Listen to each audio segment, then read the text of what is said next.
Yes, good evening. Well, first, congratulate Efes for the victory. I think we generally run a little bit out of gas at the fourth quarter, but I think we played pretty solid during the 40 minutes, defensively and offensively. We know how much talent do they have, but I think we stopped them. Even they got 93 points because they're a great, talented team. So give them credit. Thinking about my team, we got more rebounds, more assists, less turnovers. That shows us a little bit the way that we have to play. It's one of those days where, of course, you're not happy because we didn't win. But I gotta congratulate my players for the effort. I think they did a great job out there fighting until the end, knowing how difficult was going to be this game. Öncelikle herkese iyi akşamlar. Maç aslında gayet güzel bir maç başladık. Son çeyrekte biraz enerji kaybettik ama maç boyu gayet iyiydik. Enerjimizi koruduk. Efes'i tebrik etmek istiyorum. Fark olmasına rağmen onlar da çok iyi bir performans çıkardı. Bugün aslında o günlerden biri. Mutlu değiliz tabii ki maçı kaybettiğimiz için. Ama oyuncularımı tebrik etmek istiyorum. Gayet iyi bir performans ortaya koydular. Efes'i tekrardan tebrik ederim.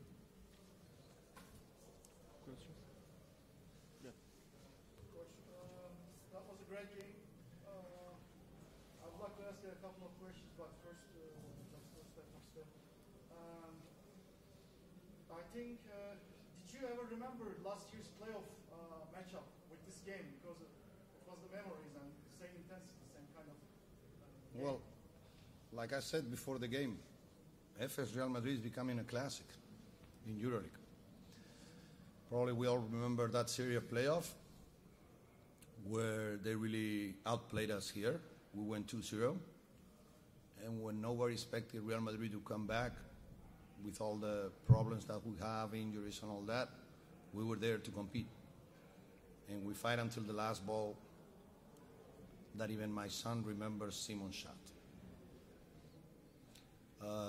That's over. Different teams, different years, but also same, let's say, energy on the floor. So it's true that right now Efes Real Madrid is a big game in EuroLeague because, of course, I think there is great players on both teams, and I think that when we play each other, we're playing with that intensity that probably you guys, as fans, love it. Evet, aslında söylediğim gibi Efes Real maçı klasikleşti. Geçen yılda tabii ki hatırlıyorum Simon son şutuna kadar. Efes Real büyük bir maç haline geldi. İki takımda da çok iyi oyuncular var ve çok iyi bir maç ortaya koyuyor iki takımda.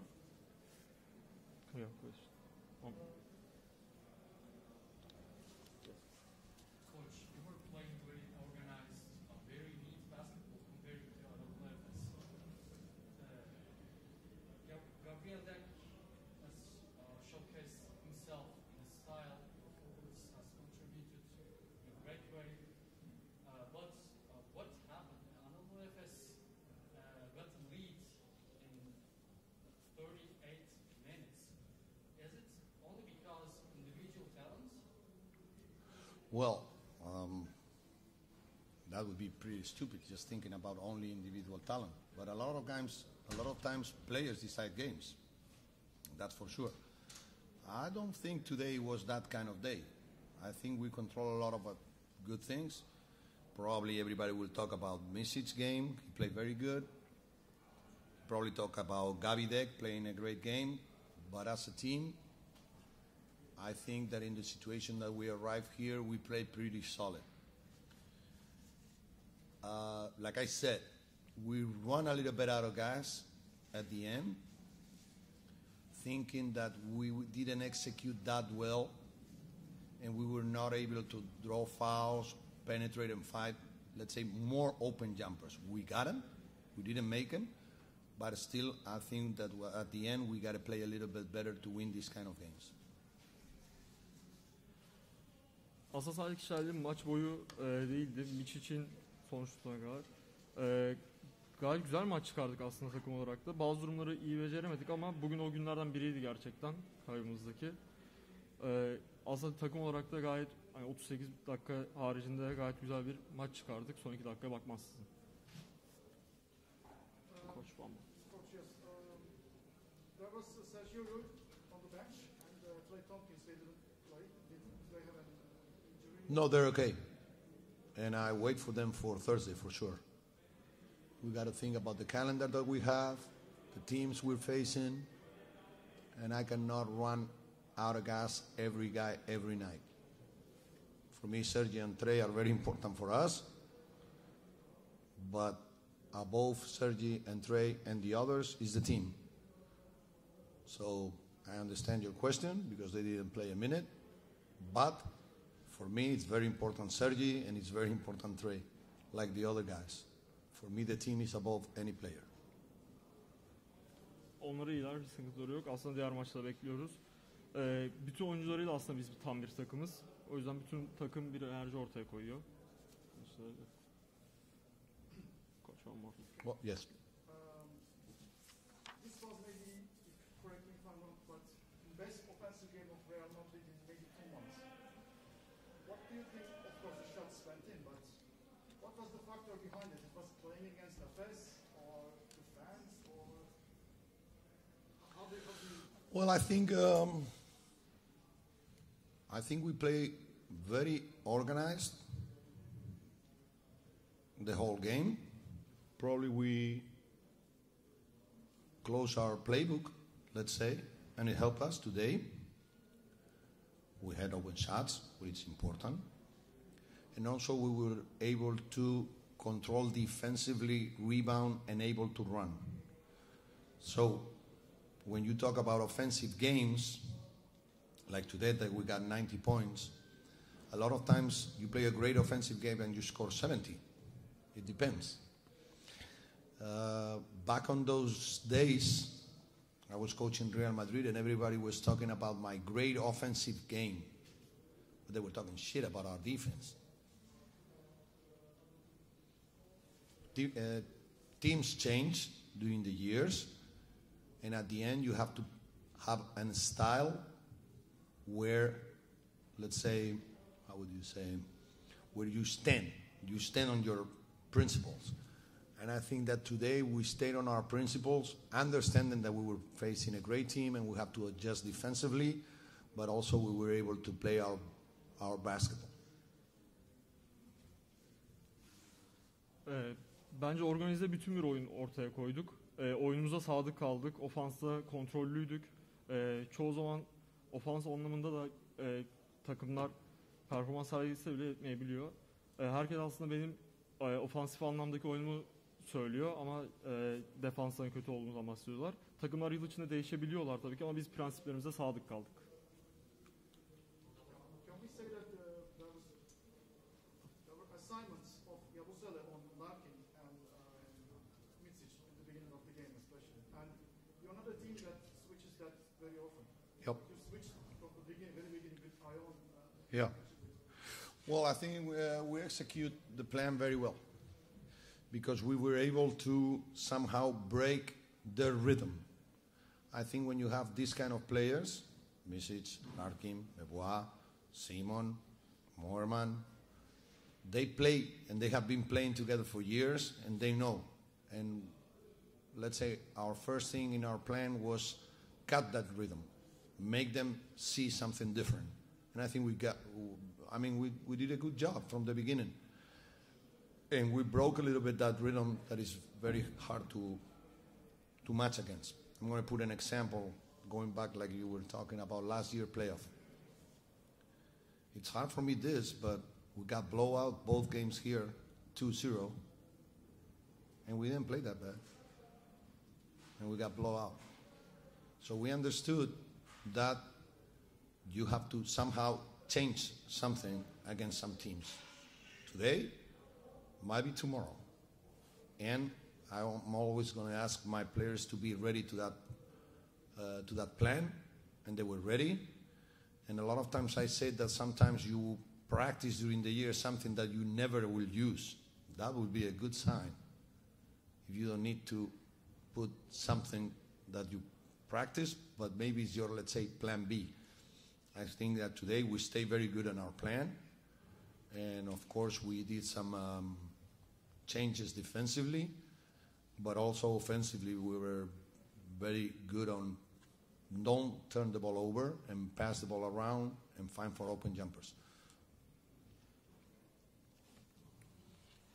Bence planı iyi uyguladık. Karşı tarafta bu tarz oyuncular olduklarında, Miçic, Larkin tarzında oyuncular olduklarında ilk amacımız onların kendi aralarındaki bu ritmini bozmak olacaktı ve biz bozduk aslında bu ritminde. Geçen yıl bahsettiğimiz maçlardaki olduğu gibi bu sene aslında anladık ki bazı şeyleri sağlık kalmak lazım. Şimdi için olmayabilir ama sonrası için zaten bu da etkili olacak. Aslında planı değiştirdikçe, plan B'ye geçtikçe bu tarz olayları da iyice görüyoruz. Coach, one more. Yes. This might be out of blue answer, we're just wondering. In the first half, after Tavares got injured, you put Yabusele into the court and you were leading by 10 points.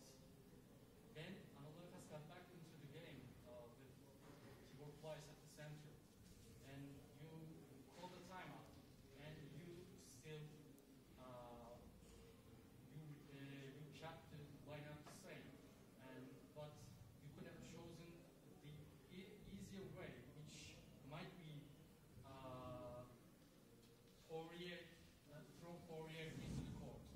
And I was just wondering what was behind of this decision. Well, first thing, it was Poirier and Tavares. They were with 2 fouls. So I think that would be, I think for us it wouldn't be good if they got their 3rd foul in the first half. I think that putting Gershon on Plyce, for example, it was something that you look to attack Plyce, let's say, more on the open court than inside. And that was a solution for maybe a couple minutes, like you're asking. And that's the strength of a team. Be ready to play different ways. So sometimes coaches, we decide things that they don't go well. And when they go well, everybody says Pablo Lasso is a master. And when it goes bad, they say Pablo Lasso is terrible. So don't worry about it. When Pablo Lasso is terrible, my son will tell me. When I'm a master, you guys will tell me. My son won't.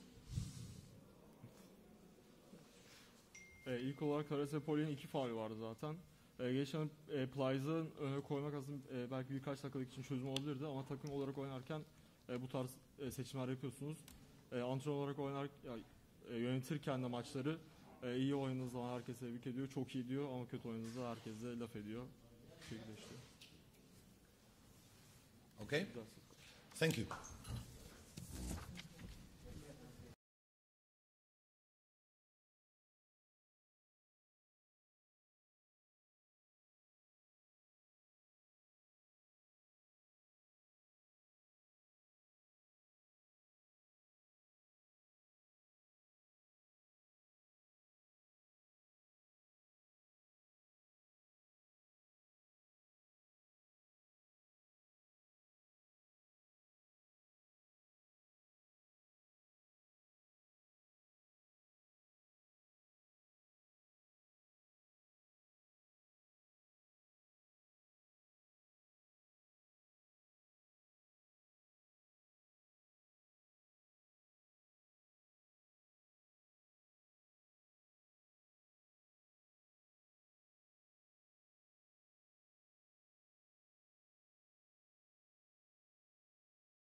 It was a very difficult game for us because Real Madrid got successful in the first half to put out to our strategy. So they slowed down the game.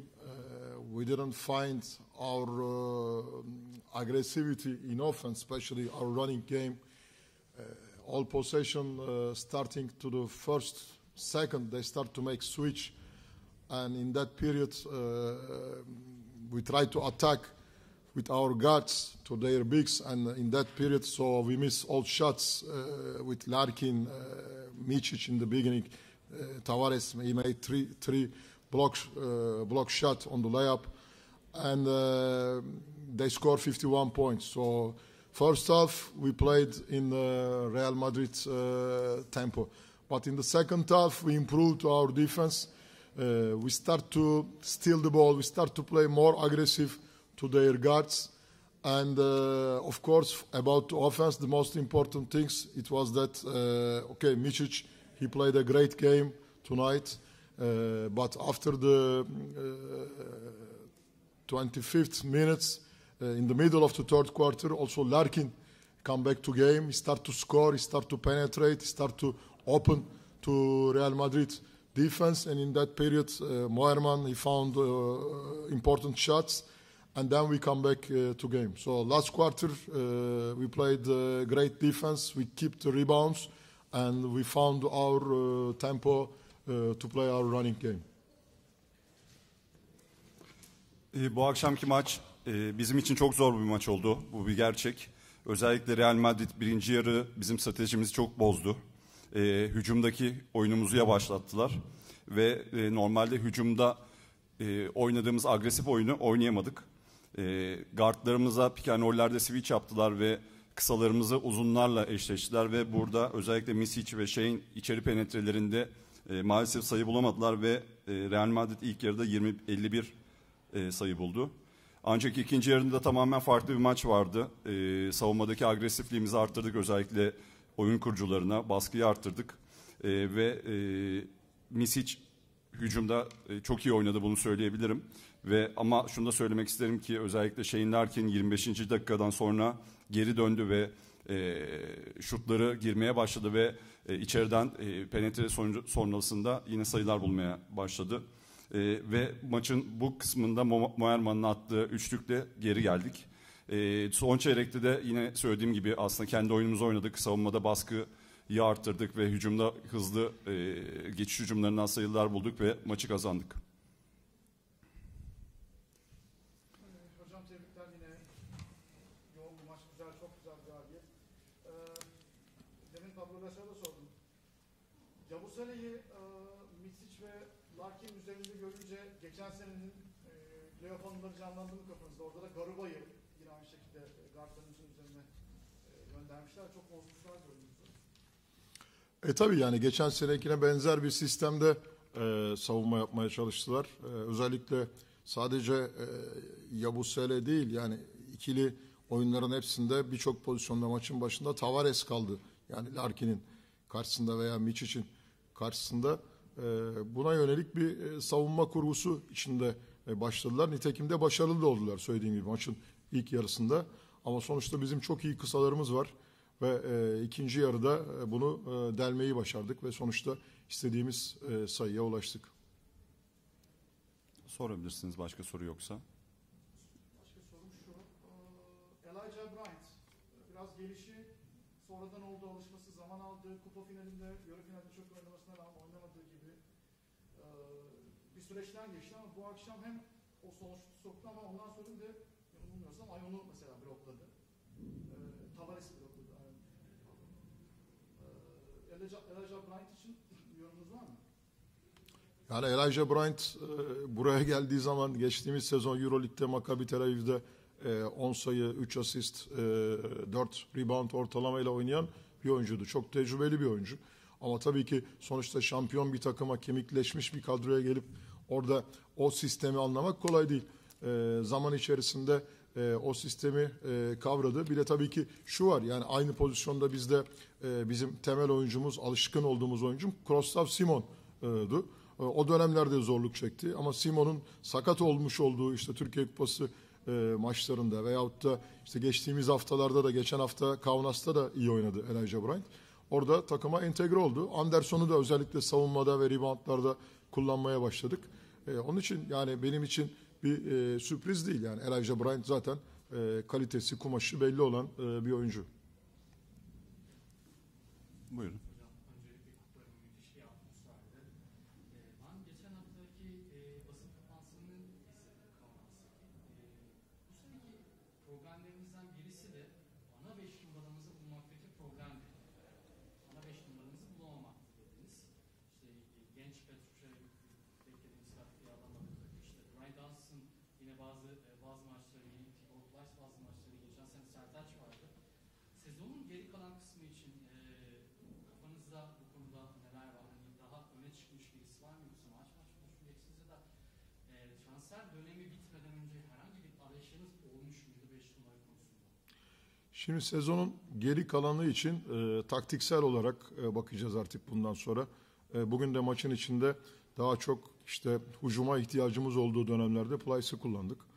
Savunmaya ihtiyacımız olduğu dönemlerde de Dunstan'ı kullandık. Bu şekilde devam edeceğiz. Transfer döneminde evet yani Petrusev'i isteyen takımlar vardı. Ama biz istediğimiz tarzda bir oyuncu bulamadık. Onun için de Petrusev'i de tutmaya karar verdik. Çünkü sezon uzun, sakatlıklar olabiliyor. O da aslında çok iyi niyetli bir şekilde çalışıyor ama dediğim gibi yani aynı mevkide 3 oyuncu kullanmak kolay değil. 5 numaralı pozisyon tek bir mevki ve şu anda biz orayı daha çok işte Plyce ve Dunstan'dan oynuyoruz. İnşallah bir sakatlık olmazsa dediğim gibi taktiksel seçimlerle bu şekilde devam edeceğiz. Son olarak Singleton'ın durumunu da soralım. Singleton'ın elinde bir parmağında kapsül yırtılması var. Onun için de hazırlamaya çalıştık maça ama yetişmedi.